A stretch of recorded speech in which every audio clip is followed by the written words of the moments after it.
नमस्कार दोस्तों, शुभम क्लासेस में बहुत बहुत स्वागत है आप सभी का। मैं सुधीर भारद्वाज। दोस्तों क्लास 10th में अब मैथमेटिक्स में एक नया चैप्टर शुरू होगा, चैप्टर नंबर 4 द्विघात समीकरण, जो कि एनसीईआरटी की बुक को ही हम लोग फॉलो करते हैं। बहुत बच्चे भी कंफ्यूज है कि सर एनसीईआरटी की बुक पढ़ना है कि कुछ और पढ़ना है। तो भैया हम बार बार बोल रहे हैं एनसीईआरटी की ही बुक पढ़ना है और सवाल बहुत पर्याप्त है इसमें। अगर एग्जाम्पल, एक्सरसाइज और विविध उदाहरण पूरा आप सॉल्व कर लेते हैं तो कहीं से भी कोई क्वेश्चन आपको इधर उधर से नहीं भटकेगा, सारा क्वेश्चन इसी से मिल जाएगा। दोस्तों द्विघात समीकरण से आप भली भांति परिचित हैं, इसके पहले भी थोड़ा बहुत जरूर आप सुने होंगे, इसको सॉल्व किए होंगे, लेकिन क्लास 10th में आपको डिफरेंट क्या मिलेगा वो चीज़ हम डिस्कस करेंगे। सबसे पहले द्विघात समीकरण का हम परिचय देते हैं कि सबसे बहुपद क्या होता है। दोस्तों अगर कोई बहुपद दो घात यानी है, एक घात का होता है तो क्या होता है रैखिक बहुपद, दो घात का होता है तो द्विघात बहुपद, तीन घात का होता है त्रिघात बहुपद। बहुपद और समीकरण में बस इतना ही अंतर है। सपोज करिए एक 2x² प्लस 4x प्लस 9 है, ठीक है। ये यहाँ पे इस तरह से लिखा है तो ये बहुपद हुआ। P फॉर पॉलिनोमियल ब्रैकेट में x लिखा हुआ है तो इसका मतलब होता है कि वेरिएबल x में हमारा पॉलिनोमियल है। यहाँ पे अगर यहाँ पे t लिख दिया जाए तो यहाँ पे इस तरह से हो जाएगा 4t², यहाँ पे सपोज करिए 9t प्लस 8, ठीक है। इसका मतलब ये हुआ, इसको हम 2 नंबर दे दें, इसका मतलब हुआ कि दोस्तों ये पॉलिनोमियल है और ये डिग्री डिसाइड करता है कि ये जो पॉलिनोमियल होगा कितने डिग्री का होगा, 2 डिग्री का है कि 1 डिग्री का है। अगर हम बात करें कोई पॉलिनोमियल सपोज करिए x, यहाँ पे 4x³ plus 9x² plus 7x plus √ यहाँ पे 8 है, ठीक है। तो ये जो पॉलिनोमियल है ये हमारा 3 डिग्री का है, इसकी जो डिग्री है वो क्या है 3 है, क्लियर है। इसकी डिग्री 3 है तो हमारा त्रिघात बहुपद है। लेकिन यही बहुपद समीकरण में कन्वर्ट हो जाता है जब इसे हम 2x² प्लस 4x प्लस 9 = 0 के रूप में लिख देते हैं। दोस्तों तो ये हमारा बहुपद नहीं होता है, यह क्या हो जाता है समीकरण हो जाता है। और हमें द्विघात समीकरण के बारे में ही डिस्कशन करना है, ठीक है। ये टर्म जो है ये 4x प्लस 2x² प्लस 9 = 0, ये अभी भी द्विघात समीकरण ही है, बशर्ते कि हम हमेशा जो लिखने का जो तरीका होता है कि पहला जो हाईएस्ट डिग्री वाला टर्म पहले लिखते हैं, उससे कम वाला फिर उससे कम वाला, ये हमारा तरीका है, अपनी सुविधा के लिए लिखते हैं, ठीक है, कि आपको परेशानी ना हो। अगर आप चाहें तो इसको कोई भी स्टूडेंट इस तरह से भी लिख सकता है। 9 को पहले लिख दे, ठीक है, 4x को यहाँ कर दे और यहाँ पे क्या है 2x² = 0। ये भी द्विघात समीकरण ही है, क्योंकि इसमें जो है वेरिएबल x का जो मैक्सिमम डिग्री है 2 है, ठीक है। तो ये चीज़ हुआ हमारा छोटा सा इंट्रोडक्शन। हमेशा जो द्विघात समीकरण है उसमें 2 की पावर होना चाहिए, ठीक है। अगर कोई भी जैसे है 9 + 4x है, ठीक है, यहाँ पे ये वाला टर्म नहीं है तो ये द्विघात समीकरण नहीं होगा दोस्तों, ये हमारा हो जाएगा रैखिक समीकरण, क्लियर है। अगर इसी में बहुत ढेर सारी चीज़ें यहाँ पर निकल के आती है, बहुत बार बच्चे कंफ्यूज होते हैं कि जैसे 2x² है, सपोज करिए यहाँ पे 9x है, ठीक ना, कांस्टेंट वाला टर्म नहीं है, = 0, ये सपोज करिए। तो ये बहुत बार कंफ्यूज होते हैं बच्चे कि ये द्विघात समीकरण है कि नहीं है। बिल्कुल है, कोई ज़रूर नहीं कि कांस्टेंट वाला टर्म हो, 2 डिग्री वाला टर्म हमारा होना चाहिए, ठीक है। अगर सिर्फ और सिर्फ मान लीजिए यहाँ पे 4x² = 0 है दोस्तों, ये भी हमारा द्विघात समीकरण हुआ, क्लियर है। अगर x वाला टर्म नहीं है, कांस्टेंट वाला टर्म नहीं है, लेकिन द्विघात यानी 2 घात वाला टर्म है, तभी ये क्या होगा द्विघात समीकरण। इसको हम लोग 4x², देखिए कितना सुंदरता के साथ लिखा जा सकता है, 0 × x प्लस 0, यानी कि किसी भी द्विघात समीकरण को हम इस तरह से रिप्रेजेंट कर सकते हैं। और द्विघात समीकरण को उसमें कंडीशन क्या है कि 2 घात वाला हमारा टर्म होना चाहिए, क्लियर है। तो पहला जो एक्सरसाइज है 4.1, उसमें आपको यही पकड़ना है कि कौन सा हमारा जो है पॉलिनोमियल, कौन सा बहुपद हमारा द्विघात है, कौन सा नहीं है, क्लियर है। तो ये चीज़ हमारा पहला एक्सरसाइज है, कुछ नया चीज़ आपको नहीं मिलेगा। कभी कभी डायरेक्ट आपको दिया रहेगा पहचानने के लिए और कभी कभी जो है आपको थोड़ा सॉल्व करना पड़ता है, ठीक है। तो हमारा पहला एक्सरसाइज है 4.1, यहाँ पे 4.1 आज हम दो एक्सरसाइज करेंगे 4.1 और 4.2 और द्विघात समीकरण को सॉल्व करने का 3 तरीका है, उसके बारे में भी आज डिस्कस करेंगे। लंबा लेक्चर ज़रूर होगा, हमें सिलेबस भी काफ़ी तेज़ी से खींचना है। यहाँ पे जो एक्सरसाइज यहाँ पे देख लीजिए, एक्सरसाइज हमारा है एक्सरसाइज 4.1। पहला क्वेश्चन करेंगे हम। पहला क्वेश्चन देखिए, पहले का इसमें देखिए ध्यान से, अगर आपके पास बुक होगी, आई होप कि ज़रूर होगी बुक, जांच कीजिए कि क्या निम्न द्विघात समीकरण है। कोई भी अगर x के पावर 2 टाइप का दिख रहा है तो कोई ज़रूरी नहीं कि वह होगा। किसी भी द्विघात समीकरण को, जो द्विघात समीकरण को हमेशा इस तरह से कन्वर्ट किया जाएगा, ax², ठीक है, bx + c = 0 टाइप का होता है। यह जो समीकरण होता है दोस्तों, इस द्विघात समीकरण का क्या होता है, मानक समीकरण होता है, ठीक है ना। ये होता है मानक समीकरण, यानी कि द्विघात समीकरण जो होता है हमेशा इसी तरह से देखने में होना चाहिए। यहाँ पे a की वैल्यू कभी भी 0 नहीं हो सकती, यानी कि a कैन नॉट बी 0, क्योंकि अगर a कभी 0 हो गया तो इसका पावर 2 गायब हो जाएगा। लेकिन द्विघात समीकरण होने के लिए इसका पावर 2 होना बहुत ज़रूरी है। b और c 0 हो सकता है कभी, ठीक है। तो ये द्विघात समीकरण का मानक समीकरण हुआ। हमेशा किसी भी द्विघात समीकरण को इसी के रूप में हम कन्वर्ट करेंगे। हमारा पूरा का पूरा प्रयास रहेगा दोस्तों कि इसी रूप में कन्वर्ट किया जाए। क्लियर है? तो आइए हम प्रश्नावली सीधे शुरू करते हैं। यहाँ पे पहला क्वेश्चन है x + 1 का होल स्क्वायर। यहाँ पे देखिए x + 1 का होल स्क्वायर, ठीक है। यहाँ पे है 2x - 3। ये हमें बताना है कि यह द्विघात समीकरण है कि नहीं। सारे क्वेश्चन, इसमें कितने क्वेश्चन है, 8 क्वेश्चन। 8 क्वेश्चन में हमको क्या करना है, उसे सिंप्लीफाई करना है और इस फॉर्म में लाना है। ax² + bx + c = 0 के रूप में अगर आ गया तो वह द्विघात समीकरण है। खास बात यह है दोस्तों कि जो पावर है, ठीक है, यह जो पावर है x के पावर, जैसे ये 2.5, ये ऐसा नहीं होना चाहिए। जैसे x के पावर 2.5 यहाँ पे है 5x + 9 = 0, ये भी द्विघात समीकरण नहीं है। पावर हमेशा एक इंटीजर होना चाहिए, एक पूर्णांक होना चाहिए, वो भी क्या, जैसे 2 है, 3 है, 1 है, इस तरह से होना चाहिए। कभी भी एक दशमलव संख्या नहीं होना चाहिए। 2.5 ये हमारा जो है नहीं मान्य होता है, ठीक है। ये चीज़ें हम लोग पहले ही डिस्कस कर चुके हैं।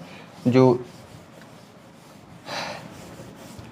यहाँ पे इसको सॉल्व करना पड़ेगा। इसको ओपन कर दीजिए a + b का होल स्क्वायर पे, तो a² यानी कि x का स्क्वायर, 1 का स्क्वायर दोस्तों, 1 का स्क्वायर यहाँ पे 2ab यानी कि 2x × 1, यहाँ पे मल्टीप्लाई कर देंगे 2x, 3 का मल्टीप्लाई करेंगे 6 हो जाएगा, ठीक है।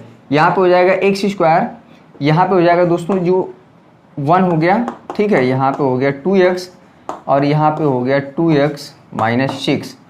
कायदे से देखा जाए तो यहाँ पे 2x और ये 2x कट जाएगा क्योंकि दोनों साइड बराबर है। तो यहाँ पे हम देखने को क्या मिला है, x² + 1 - 6 से बराबर किधर लाएंगे तो +6 हो जाएगा = 0। तो फाइनली हमारा क्या आया, x² + 7 = 0।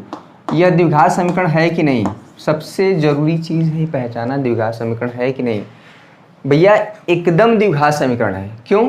क्योंकि ये जो है इसका पावर इसमें 2, यानी कि x के पावर 2 वाला टर्म मौजूद है।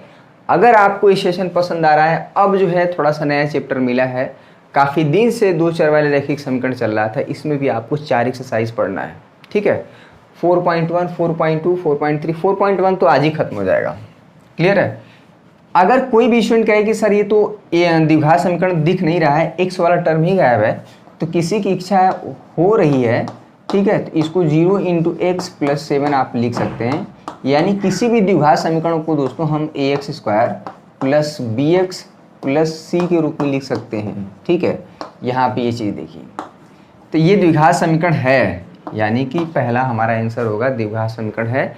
यही पहचानना है। 1 मिनट आप इसे नोट कर लीजिए, हम थोड़ा वीडियो देखें क्लियर है कि नहीं। बहुत बढ़िया, ठीक है। आई होप कि आपको समझ में आ रहा होगा। क्वेश्चन नंबर 2 देखिए, यहाँ पे देखिए, अब एक चीज़ हम करेंगे, कि कोई भी एक्सरसाइज का क्वेश्चन आप छोड़ेंगे नहीं, पूरा A to Z।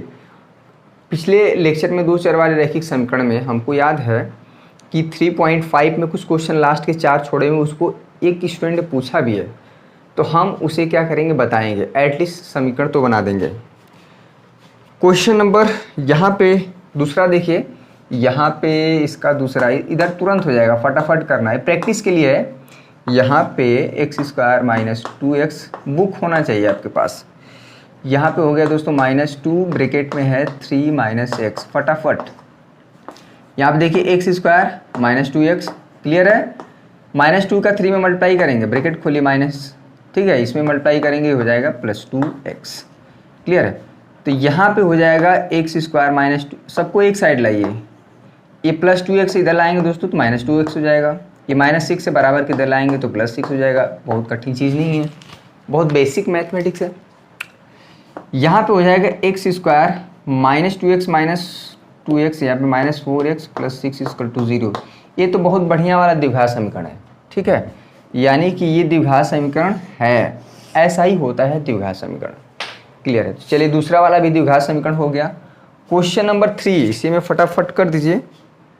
हाँ, इसको थोड़ा मल्टीप्लाई करना पड़ेगा, देखना पड़ेगा कि द्विघात समीकरण है कि नहीं, ठीक है।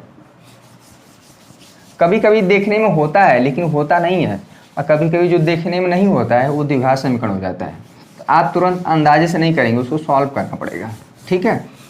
हमेशा आप सॉल्व करके ही आप आइडेंटिफाई करेंगे कि ये द्विघात समीकरण है कि नहीं। 2-3 क्वेश्चन हम कर देते हैं, उसके बाद आपको समझ में आने लगेगा। एक्सरसाइज 4.1 चल रहा है, x - 2, ये पहले का तीसरा क्वेश्चन है, ठीक है। x - 2 यहाँ पे हो गया भैया x + 1 क्लियर है। यहाँ पे क्वेश्चन आपके पास होना चाहिए बुक, तो ऑटोमेटिक जो है आप यहाँ पे x + 3, ठीक है। अब हमें देखना है कि ये जो चीज़ लिखा हुआ है ये द्विघात समीकरण है कि नहीं। तो पहले लेफ्ट हैंड साइड को खोलेंगे, राइट हैंड साइड को खोलेंगे, सबको बराबर के एक साइड ले जाएंगे, क्लियर है। तो पहले x का x में मल्टीप्लाई होगा, तो ये तो बहुत आसान है, x² 1 में हो जाएगा, x का x ही हो जाएगा, -2 का इसमें मल्टीप्लाई करेंगे -2x, यहाँ पे हो जाएगा दोस्तों -2, x का x में होगा x², यहाँ पे हो जाएगा +3x, माइनस का होगा -x, यहाँ पे हो जाएगा -3। अच्छा, यहाँ पे देखिए साफ साफ दिख रहा है कि देखिए x², ये x² है, x² को खा गया, ठीक है। तो हमारे लिए क्या आ गया, यहाँ पे +x बचा है, +x और -x घट जाएगा तो -x - 2, यहाँ पे देखिए यहाँ पे हो गया 3x - x, तो ये फाइनली क्या आ जाएगा 2x - 3, ठीक है। सबको इधर लाइए, तो ये -x है, ये +2x इधर आएगा तो -2x, ये हो जाएगा -2, यहाँ पे +3 = 0, ठीक है। तो ये हो जाएगा -3x +1 = 0। भैया इसमें x² वाला टर्म ही गायब हो गया। हम बोले थे, कोई बच्चा ये कहेगा कि सर इसको तो हम ऐसे भी लिख सकते हैं, कैसे लिख सकते हैं भाई, 0 × x² - 3x + 1 = 0।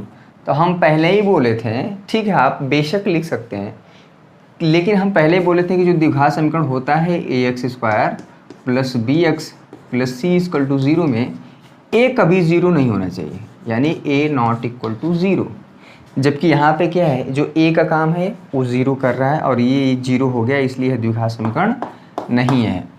तो हमेशा अगर आपको इस तरह से दिया रहेगा तो उसको सॉल्व करेंगे, थोड़ा सा गुणा भाग करके सबको बराबर की एक साइड लाएंगे, तब वह बताएगा कि हम क्या हैं, द्विघात समीकरण है कि नहीं। अगर होगा तो आपको ऑटोमेटिक वहाँ पे देखने लगेगा, ठीक है। आई होप को समझ में आ रहा होगा, कोई बहुत कठिन चीज़ नहीं चल रही है। इंट्रोडक्शन है पहला चैप्टर, किसी भी चैप्टर का जो पहला चैप्टर होता है, ठीक है, पहला एक्सरसाइज वो आसानी होता है। क्वेश्चन नंबर आप 3 करेंगे, 4 सब क्वेश्चन तो ऐसे ही करना है, इसमें कुछ है नहीं। क्वेश्चन नंबर आखिरी हम बता रहे हैं, सबको इसी तरह से ओपन करना है और सॉल्व करना है। यहाँ पे 1 का 8, ठीक है, 8वां क्वेश्चन आखिरी देख लीजिए। देखने में लग रहा है इतना भयंकर, देखने में तो लग रहा है कि त्रिघात समीकरण है यानी कि, लेकिन है नहीं ये एक्चुअली में। ये देखिए x cube minus 4x²। Clear है? नोट करते जाइए, जिनके पास बुक नहीं है नोट करते जाइए, जाके अपने पापा से 60 रुपया लेके किताब ले लीजिए, ठीक है ना, लड़ झगड़ के किसी भी तरह से। अच्छे काम के लिए अगर आप पैसा मांगेंगे तो कोई भी दे सकता है, ठीक है। ये चीज़ हमें पता करना है कि द्विघात समीकरण है कि नहीं। इसमें तो पावर 3 वाले टर्म दिख रहे हैं, ठीक है, तो हो सकता है कि हो, देखने से नहीं होगा। आप इसको सॉल्व करिए, देखिए एक्स क्यूब, इसमें तो कुछ करना नहीं है, यहाँ पे 4x² minus x plus 1 a minus B का होल क्यूब। अब देखिए a माइनस बी का होल क्यूब फार्मूला ही भूल गया होगा।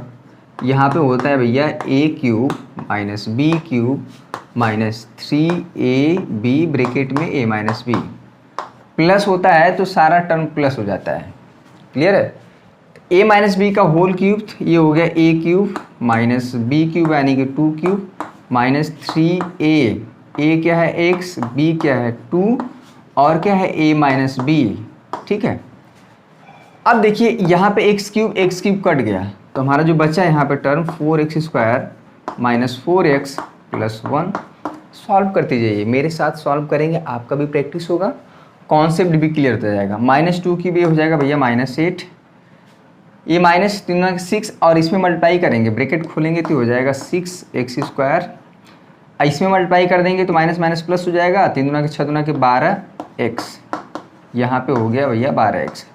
देखने में तो लग रहा है कि द्विघात समीकरण हो जाएगा, लेकिन हम जब तक उसको सॉल्व नहीं कर लें, यानी किसी भी द्विघात समीकरण को हमेशा इस रूप में लाना है, ax² plus bx plus c = 0 के रूप में लाना है। यहाँ पे x² का गुणांक कभी 0 नहीं होना चाहिए। ये वाला टर्म 0 हो सकता है, ठीक है, उसमें कोई दिक्कत नहीं है। तो सारे टर्म को इधर लाइए, ये -6x² है, बराबर के इधर लाएंगे तो क्या हो जाएगा भैया 6x², ठीक है, माइनस 4x² माइनस x पहले से है प्लस 1, सबको इधर ला दीजिए, ये प्लस 12x है तो यहाँ पे हो जाएगा -12x, माइनस 8 है तो प्लस 8 = 0, ठीक है। अब देखिए सॉल्व कर लीजिए जो भी टर्म है, यहाँ पे 6x², यहाँ पे ये हो जाएगा 2x², कोई दिक्कत? ये -x है और -12x है तो -13x हो जाएगा। कोई बहुत कठिन कैलकुलेशन नहीं हो रहा है। यहाँ पे +1 है प्लस 8 है, 1 और 8, चलिए भैया 9 हो गया = 0। यानी कि ये जो है लग तो रहा है द्विघात समीकरण है। ये जो चीज़ लिखा हुआ था, जब इसको हमने सिंप्लीफाई किया थोड़ा बहुत कैलकुलेट करके दिमाग लगा के, तो ये जो चीज़ है ये कुछ नहीं, ये लिखा है, यानी कि 2x² माइनस 13x प्लस 9 = 0, जो कि एक द्विघात समीकरण है, क्योंकि x के पावर 2 वाला टर्म मौजूद है। और द्विघात समीकरण तो बहुत बढ़िया वाला द्विघात समीकरण है, ठीक है, क्योंकि द्विघात समीकरण देखने में कैसा होता है, ax² plus bx plus c = 0, ये मानक समीकरण। कहने का मतलब होता है कि हर एक चीज़ का अपना एक फॉर्म होता है, एक रूप होता है। जैसे हम बात करें कि एक बच्चे की बात करें, तो जब भी कोई भी व्यक्ति अगर एक बच्चा देखा है तो उसका समझ जाएगा कि छोटे छोटे पैर, छोटी छोटी आँखें, बाल भी छोटे छोटे होते हैं, ठीक है।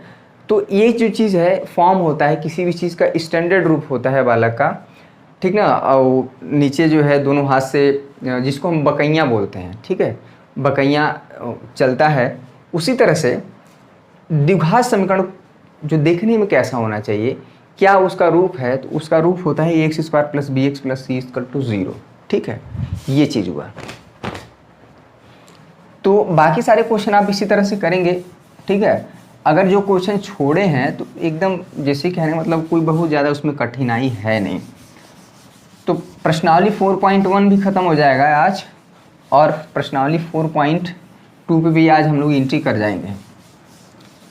सबसे बड़ी चीज़ जो है अब क्या करेंगे, वर्ड प्रॉब्लम है। द्विघात समीकरण हो चाहे दो चर वाले रैखिक समीकरण हो, उसमें जो है वर्ड प्रॉब्लम दूसरे का पहला। अब देखिए दूसरे का पहला, यहाँ पे देखिए क्या करना है, कह रहा निम्न स्थितियों को द्विघात समीकरणों के रूप में निरूपित कीजिए। सॉल्व नहीं करना है द्विघात समीकरण को, उसको रिप्रेजेंट करना है क्वाड्रेटिक इक्वेशन में। इंग्लिश में क्या बोलते हैं भाई द्विघात समीकरण को, क्वाड्रेटिक इक्वेशन। इंग्लिश भी आपको आना चाहिए, ठीक ना। कहीं पे भी अगर कोई बोल दिया क्वाड्रेटिक इक्वेशन, तो ये नहीं कि मतलब एकदम चकाचौंध होंगे कि क्या चीज़ें हैं। द्विघात समीकरण कह रहा है, पहला जो क्वेश्चन है इसमें भैया 4 क्वेश्चन है, चारों क्वेश्चन को जो है द्विघात समीकरण के रूप में रिप्रेजेंट करना है, उसे हम कर दे रहे हैं। ठीक है, अभी भी जो बच्चे ये सोच रहे हैं कि सिलेबस हम पीछे चलें, तो बिल्कुल भी ऐसा नहीं है। ठीक है, आप आगे आगे चलेंगे तो कोई बहुत ज़्यादा आप मतलब अवार्ड नहीं पा जाएंगे, लेकिन समझ के पढ़ेंगे, धीरे धीरे पढ़ेंगे तो ये जो है ख़त्म हो जाएगा। चैप्टर नंबर 5 पढ़ना नहीं है, सीधे हम चैप्टर नंबर 6 में चले जाएंगे, चैप्टर नंबर 7 नहीं पढ़ना। तो इस तरह से जो बीच बीच में कटिंग है, ठीक है, तो इसका हमको फ़ायदा उठाना है और समझते हुए चलना है, सवालों को प्रैक्टिस करते हुए चलना है।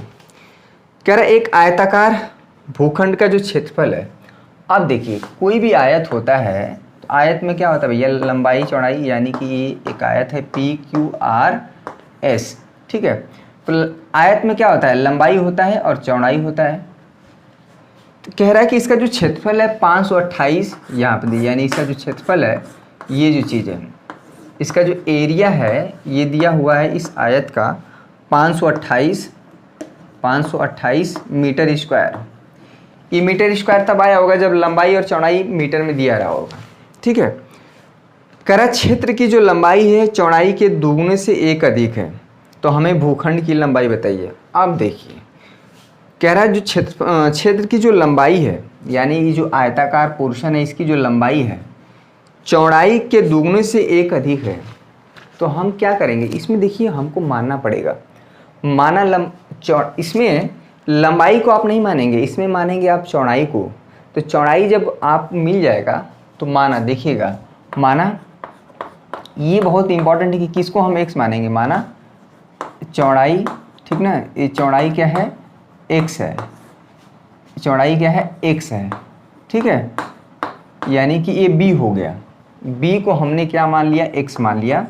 तो क्वेश्चन में बोल रहा है कि जो इस आयताकार क्षेत्र जो पोर्शन है इसका जो लंबाई है इसके चौड़ाई के दोगुनों से 1 अधिक है, यानी कि 2x + 1। लंबाई जो है भैया 2x + 1 हो गया। ये क्वेश्चन में बोल रहा है, ये हमारी तरफ से नहीं है। क्वेश्चन को ध्यान से पढ़ेंगे कि जो क्षेत्रफल की जो लंबाई है चौड़ाई के दोगुने से 1 अधिक है, चौड़ाई के दोगुने से 1 अधिक है। चौड़ाई क्या है, x है, x के दोगुना यानी 2 का मल्टीप्लाई +1। तो बताइए इसको हमको, इसलिए जो क्षेत्रफल होगा यहाँ पे, इसलिए लंबाई क्या हो जाएगा, लंबाई क्वेश्चन में जो, यानी कि इसको L जो हो जाएगा, क्वेश्चन में बोल रहा है 2x + 1। ठीक है, इसलिए जो क्षेत्रफल हो जाएगा आयत का क्षेत्रफल, ठीक है, आयत का क्षेत्रफल हो जाएगा दोस्तों, क्या होता है, कुछ होता नहीं है, लंबाई गुणित चौड़ाई। ठीक है, ये आयत का क्षेत्रफल दे दिया है 528। L कितना है भैया, यहाँ पे है 2x + 1 और B कितना है, x। अब ये जो है इसको ओपन कर देंगे तो ये हमारा द्विघात समीकरण में कन्वर्ट हो जाएगा। x का मल्टीप्लाई कर देंगे, यहाँ पे हो जाएगा 2x², यहाँ पे 1 में होगा तो x। सबको उधर ले जाइए, इधर 0 कर दीजिए। ठीक है, इधर 0 कर दीजिए, 2x², ठीक है, अब +x - 528। ठीक है, ये 0 = दिस, तो इसको पहले लिख दीजिए, 0 को बाद में लिख दीजिए, एक ही चीज़ हुआ। तो ये चीज़ हो गया दोस्तों 2x² + x - 528 = 0। ये हमारा क्या हुआ, द्विघात समीकरण हो गया। हमको लंबाई चौड़ाई निकालना है नहीं, हमको बस बनाना है द्विघात समीकरण। ये बाद में हम इसको कैसे सॉल्व किया जाता है वो भी हम डिस्कस करेंगे, छोड़ेंगे नहीं। नोट कर लीजिए क्वेश्चन को, थोड़ा सा हम पानी पी लेते हैं।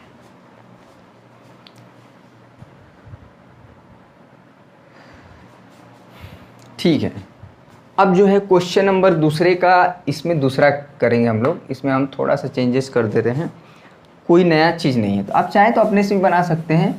देखिए 2 चर वाले रैखिक समीकरण युग्म को पढ़ने से फ़ायदा है कि हम जो है समीकरण बनाने आना चाहिए आपको। ठीक ना, दिए हुए कंडीशन को कैसे हम एडजस्ट करें, किसको x माने किसको y माने, ये चीज़ बहुत इंपॉर्टेंट है। ठीक ना, द्विघात समीकरण में तो एक ही वेरिएबल से काम करना है, वहाँ पे x और y 2 मानते हैं, लेकिन हमको यहाँ पे एक ही वेरिएबल से काम चलाना है। ठीक है, तो एक चीज़ और हम कहेंगे कि सारे बच्चे जो हैं, जितने भी बच्चे वीडियो देख रहे हैं ना, ये समझ लें कि हर विषय को इम्पोर्टेंस देना है। आप सिर्फ मैथ पढ़ के इसमें 100 में 100 ला दें और बाकी सारे विषय में अगर कम नंबर आ गया तो आपका ओवरऑल परसेंटेज जो है कम हो जाता है। तो हर एक विषय को इक्वल इम्पोर्टेंस देना है। हिंदी है, इंग्लिश है, एसएसटी है, विज्ञान, साइंस है, तो सबको इम्पोर्टेंस दीजिए। हर एक सब्जेक्ट से नंबर आप अच्छा लाइए, तभी आपको मज़ा आएगा और परसेंटेज जो है हाई हो जाएगा ऑटोमेटिक। क्वेश्चन नंबर 2 बोला है कि दो क्रमागत धनात्मक पूर्णांकों का जो गुणनफल 3 धनात्मक पूर्णांक, क्रमागत का मतलब होता है दोस्तों, अगर 2 के बाद हम एक धनात्मक पूर्णांक कहें तो क्या आएगा 3, अगर 4 के बाद कहें कि 5। क्रमागत धनात्मक पूर्णांक, ठीक ना, नेगेटिव नहीं लेना। -2 के बाद क्या आएगा -1 आएगा, ठीक है, जस्ट उसके बाद वाला जो पूर्णांक हो, लेकिन ये ऋणात्मक पूर्णांक हो गया, लेकिन हमको क्या लेना है धनात्मक। तो अगर हम ये कहें कि एक पूर्णांक x है तो अगला वाला क्या होगा x+1, धनात्मक पूर्णांक, क्रमागत धनात्मक पूर्णांक, यानी कि क्रम से आने वाला है, यानी एक के बाद एक आने वाला, ठीक है। तो माना जो पहला धनात्मक पूर्णांक है x है, ठीक है, माना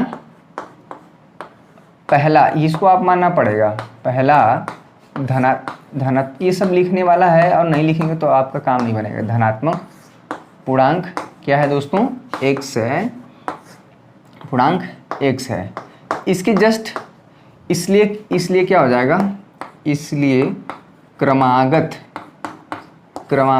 धनात्मक पूर्णांक क्या हो जाएगा, इसके जस्ट बाद वाला, यानी कि एक जोड़ देंगे, धनात्मक पूर्णांक x+1 हो जाएगा, ठीक है। पूर्णांक ये हमारा हो जाएगा दोस्तों x+1।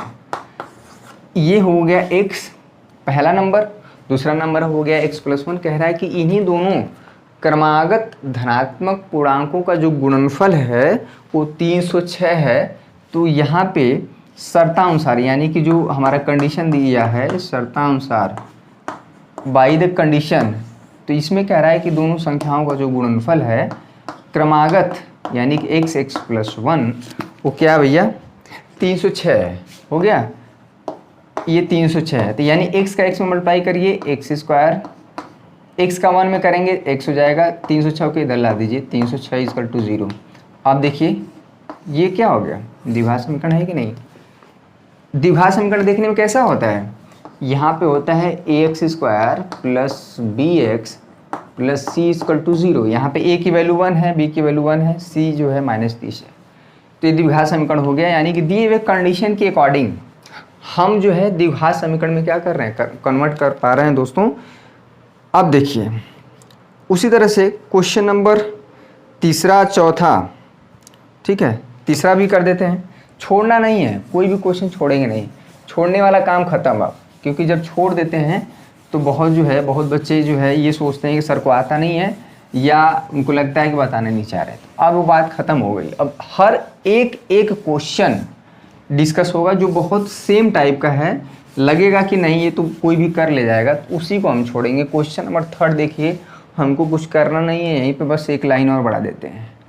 दूसरे का तीसरा एज वाला क्वेश्चन है, उम्र वाला क्वेश्चन है। तो जैसे हम 2 चर वाले रैखिक समीकरण युग में कर रहे थे मेरे प्यारे बच्चों, कि हम हमेशा किसी की वर्तमान उम्र मानते हैं, ठीक है। तो किसी की वर्तमान उम्र अगर x है तो हम कहें 10 वर्ष बाद क्या हो जाएगी, तो x+5, 10 वर्ष पूर्व क्या रही होगी, x-5। तो वर्तमान उम्र से सब कुछ डिसाइड होता है। कह रहा रोहन की माँ उससे 26 वर्ष बड़ी है, उनकी आयु का गुणनफल अब से 3 वर्ष पश्चात जो है 360 हो जाएगी। हमें रोहन की वर्तमान आयु ज्ञात करनी है, ठीक है। इस दिए हुए स्टेटमेंट को हमें द्विघात समीकरण में कन्वर्ट करना है भैया। तो रोहन की माँ उससे 26 वर्ष बड़ी है, यानी कि जो प्रेजेंट एज की बात हो रही है, ठीक है। तो माना रोहन की वर्तमान आयु क्या है भैया, x है। यहाँ आप देखिए, माना, इस तरह के सवालों को हल करने का सबसे अच्छा तरीका जो पूछता है उसी को मानते हैं। तो माना रोहन की, ये तो हमेशा वर्तमान एज ही माना जाएगा, रोहन की वर्तमान आयु क्या है भैया, x वर्ष है, ठीक है, x वर्ष है। तो रोहन की माँ की जो उम्र है कह रहा है उससे 26 वर्ष बड़ी हैं।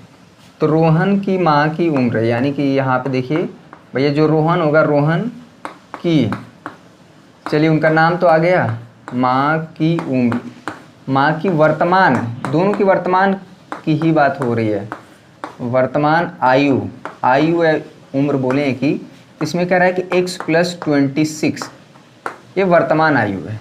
ठीक है, रोहन के वर्तमान आयु अगर x है तो उसकी माँ की जो वर्तमान आयु है भैया क्वेश्चन में बोला है कि 26 वर्ष बड़ी है। ऑब्वियस चीज़ है कि जो हमारी माँ होंगी हमसे हमेशा 10-20 साल ज़्यादा ही उम्र की होंगी। क्लियर है। कह रहा उनकी आयु का गुणनफल अब से 3 वर्ष पश्चात, अब से 3 वर्ष पश्चात। अब केस देखिए, जो कंडीशन है केस 1, ठीक है, अब से 3 वर्ष पश्चात, अब से 3 वर्ष पश्चात, 3 वर्ष पश्चात, ठीक है। यहाँ पे रोहन की आयु क्या हो जाएगी, रोहन की आयु, ये थोड़ा लिखना पड़ता है इसमें, इसको बिना लिखे नहीं हो पाएगा। रोहन की आयु हो जाएगी दोस्तों x + 3, ठीक ना। अगर उसकी वर्तमान आयु x थी तो रोहन की जो 3 वर्ष पश्चात आयु क्या हो जाएगी x + 3। रोहन की माँ की उम्र क्या हो जाएगी, रोहन, ये तीनों लोग, दोनों लोग की, रोहन की माँ की उम्र 3 वर्ष पश्चात, ठीक ना, 3 वर्ष पश्चात यहाँ पे हो जाएगा x + 26, इसमें भी क्या हो जाएगा 3 हो जाएगा। दोस्तों कहा जाता है कि एक बार इंसान जन्म ले लेता है तो उसकी उम्र बढ़ती नहीं है, हमेशा क्या होता है घटती है। लगता है कि बढ़ती है लेकिन एक्चुअली में उसकी उम्र क्या होती है, घटती है। ये सूर्यवंशम मूवी का एक बड़ा फेमस डायलॉग है। यहाँ पे देखिए क्या हो जाएगा x + यहाँ पे हो जाएगा 29, ये चीज़। तो इसमें क्वेश्चन में जो बोला है, कह रहा है कि जो 3 वर्ष पश्चात जो दोनों की आयु का जो गुणनफल है वो 360 हो जाएगी। यानी कि रोहन की आयु, ठीक ना, ये रोहन की आयु x + 3 और उसकी माँ की जो आयु है x + 29 का जो गुणनफल है भैया वो है 360। 3 वर्ष पश्चात रोहन की आयु x + 3 है और उसकी माँ की जो आयु है x + 29 है। कह रहा है कि 3 वर्ष पश्चात दोनों की आयु का जो गुणनफल है वो 360 है। इसी स्टेटमेंट को हमें क्या कर देना है, द्विघात समीकरण में कन्वर्ट कर देना है। यहाँ पे हो जाएगा दोस्तों x², यहाँ पे हो जाएगा 29x, 3 का मल्टीप्लाई करेंगे यहाँ पे हो जाएगा 3x, यहाँ पे 29 × 57, 9 3 27, 3 दूना के 6 2 8, 29, ये हो जाएगा दोस्तों 87। 360 को इधर लेते आइए, ये हो गया = 0। तो हो तो गया 29 3 क्या हो जाएगा 32। द्विघात समीकरण देखिए x² + 32x, इसको घटा पाएंगे। अगर ये 80 होता तो 360 में से घट जाता, तो इधर गया 20, उधर आया 260, 280, 7 और घटा देंगे, देख लीजिएगा। तो यहाँ पे हो जाएगा दोस्तों 273, शायद देख लीजिएगा इसको घटा के। तो यहाँ पे हो गया। इस दिए हुए स्टेटमेंट को मैंने कैसे द्विघात समीकरण के रूप में लिख पाया।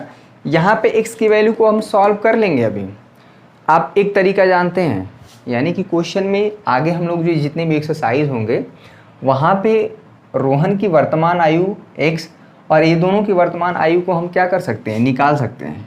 लेकिन हमको इस एक्सरसाइज में निकालना नहीं है, सिर्फ और सिर्फ कन्वर्ट करना है। यहाँ से x को सॉल्व करने का भी तरीका हम सीखेंगे, वो हमारे पास 3 तरीका है। ठीक है, तो नोट करिए इसको।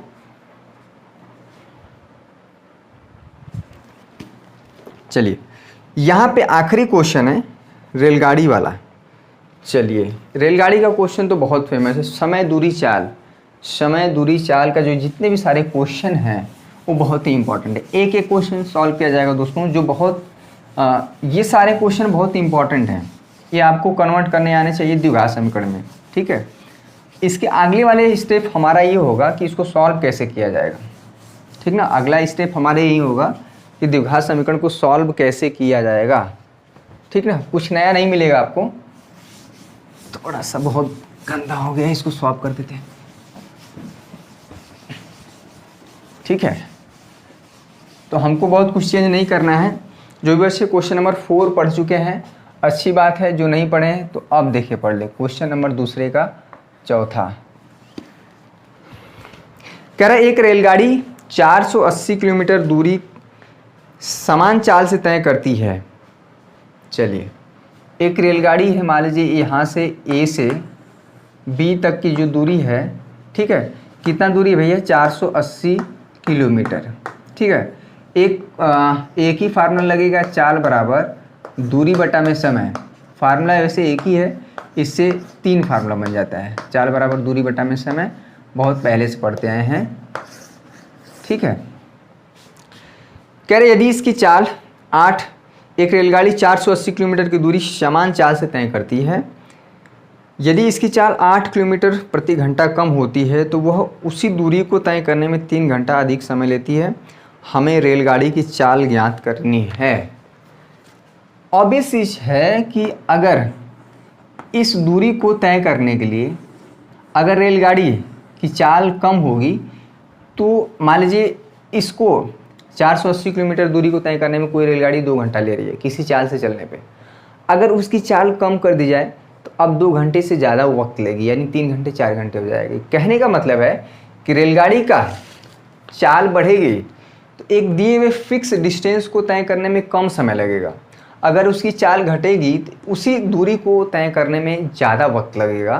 कहने का मतलब है, तो हम मान लेते हैं, माना देखिए गाड़ी क्वेश्चन में क्या पूछा है, तो हमें रेलगाड़ी की चाल ज्ञात करनी। आधा प्रॉब्लम तो यहीं से हमारा खत्म हो जाता है, जो पूछता है वही हम मान लेते हैं। माना रेलगाड़ी की चाल है भैया, वो क्या है, x किलोमीटर, x क्या है, किलोमीटर पर आवर है, ठीक है।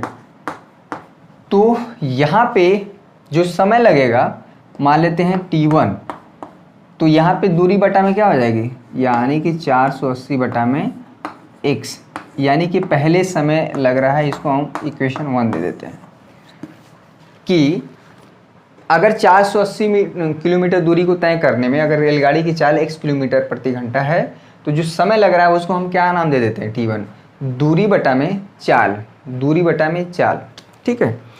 कह रहा है कि अगर इसकी चाल 8 किलोमीटर कम होती, यानी कि जब देखिए जब रेलगाड़ी की चाल ये लिखना पड़ेगा, ठीक है, रेलगाड़ी की जो चाल है, रेलगाड़ी की जो चाल है,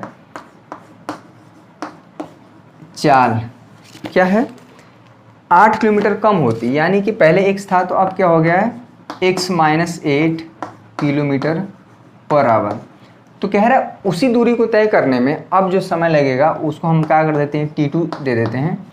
क्या है, फिर से होगा दूरी बटा में चाल, चाल क्या है भैया, x - 8, ठीक है, इसको हम इक्वेशन 2 देते हैं। ये जब चाल x किलोमीटर पर आवर था तो जो 480 किलोमीटर को उस जो डिस्टेंस को तय करने में जो रेलगाड़ी को समय लग रहा था दोस्तों, वो हमने क्या दिखाया, t1 दिखाया है, ठीक है। लेकिन जब उसकी चाल को कम कर दिया गया, उसी रेलगाड़ी की 8 किलोमीटर प्रति घंटा और कम कर दिया गया, यानी कि पहले x था अब 8, तो अब जो समय लगेगा उसको मैंने t2 नाम दिया। अब जो क्वेश्चन में बोल रहा है